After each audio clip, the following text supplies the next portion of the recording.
পেঁয়াজ পটলের যুগলবন্দি। Welcome to my channel Shribriddhi blogs. তো দেখো, পটল নিয়েছি। পটলগুলোকে আড়াআড়িভাবে এরকমভাবে চিড়ে রেখেছি। এর পরবর্তী কাজ হচ্ছে নুন হলুদ দিয়ে পটলটাকে খুব ভালো মতো মাখিয়ে নেওয়া।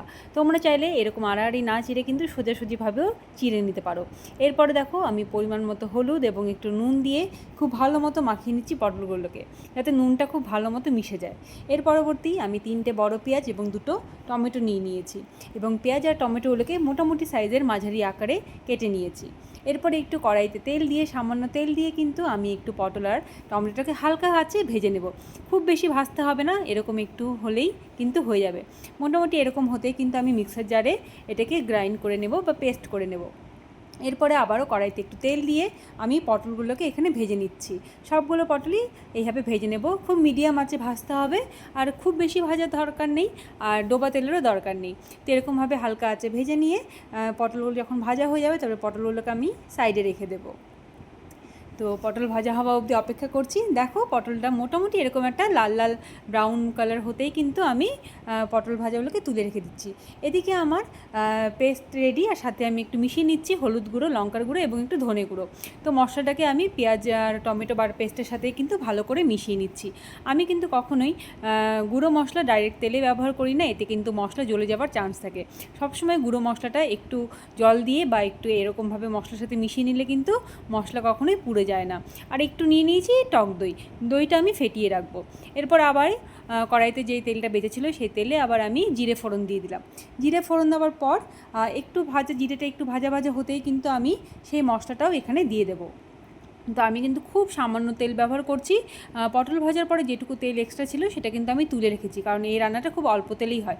এরপরে তেলে আমি কিন্তু সেই পুরো মশলাটাই দিয়ে আবারও ভালো মতো কষিয়ে নেব। খুব ভালো মতো কষাতে হবে, যেহেতু অল্প তেলে রান্না হচ্ছে তাই একটু কষাতে কিন্তু ভালো করে হবে। তো কষানোর পরে দেখবো যখন মশলাটা থেকে হালকা তেল ছেড়ে দিচ্ছে, তখন বুঝে যাবো যে হ্যাঁ, মশলাটা আমার মোটামুটি রেডি হয়ে গেছে।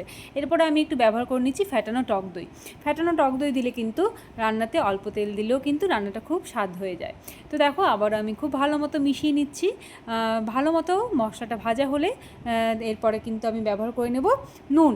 সবাই কিন্তু স্বাদ মতো, নিজের আন্দাজ মতো নুন ব্যবহার করবে। তো নুন দিয়ে আবার একটু ভালো মতো কষিয়ে নিচ্ছি। তো মশলা যখন ভাজা ভাজা হয়ে যাবে, খুব বেশি তেল ছাড়বে না, কারণ আমি যেহেতু তেল খুব অল্প ব্যবহার করেছি, কিন্তু এটা লাল বর্ণ হয়ে যাবে। যখন একটু লাল লাল এরকম ভাজা ভাজা হয়ে যাবে, এর পরবর্তীতে আমি মিশিয়ে নিচ্ছি গরম জল।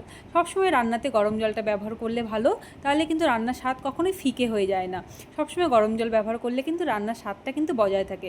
পরিমাণ মতো জল দেবো, যেহেতু খুব বেশি ঝোল জল দিয়ে আবারও ভালো মতো মিশিয়ে নিচ্ছি। যেহেতু মাখো মাখো হবে, তাই খুব বেশি জল দেওয়ার দরকার নেই। একটু অল্প জল দিতে হবে, যাতে বিষয়টা মাখো মাখো হয়। তো জল দিয়ে আবারও আমি খুব ভালো মতো ফুটিয়ে নেব। তো যখন দেখবো ফুটে গেছে, তার পরবর্তীতেই কিন্তু আমি ভেজে রাখা পটলগুলো এর মধ্যে দিয়ে দেবো। তো জলটা সবাই নিজের আন্দাজ মতো ব্যবহার করবে। যদি বেশি একটু ঝোল খেতে চাও, তাহলে জলটা বেশি দেবে, আর যদি একটু মাখো মাখো খেতে চাও, তাহলে জলটা মাঝারি দেবে। তো আমি এরকম মাত্রায় জলটা ব্যবহার করেছি। একটু কিন্তু ঝোলটা ফুটতেই আমি পটলগুলো দিয়ে দিলাম। যখন পটলের ভিতরে মশলাটা খুব ভালো মতো ঢুকে যাবে, পটলগুলো কিন্তু একটু ফুলে ফুলে উঠবে, তখনই বুঝতে হবে যে হ্যাঁ, আমার রান্নাটা মোটামুটি হয়ে গেছে। আর জানো তো, এটা সবচেয়ে আকর্ষণীয় জিনিস হচ্ছে কাসুন্দি। আমি এখানে কোনো গরম মশলা ব্যবহার করিনি, সবশেষে দিয়ে দিচ্ছি একটু কাসুন্দি। এটাই কিন্তু এটার আলাদা মাত্রা যোগ করে দেয় এই রান্নাতে। তো আমি সামান্য পরিমাণে কাসুন্দি ব্যবহার করছি। সত্যি বলছি, আলাদাই কিন্তু স্বাদ আর সুগন্ধ চলে আসে। তো তোমাদের রান্নাটা কেমন লাগলো অবশ্যই জানিও, আর ভালো লাগলো অবশ্যই সাবস্ক্রাইব করে দিও। Thank you so much for watching.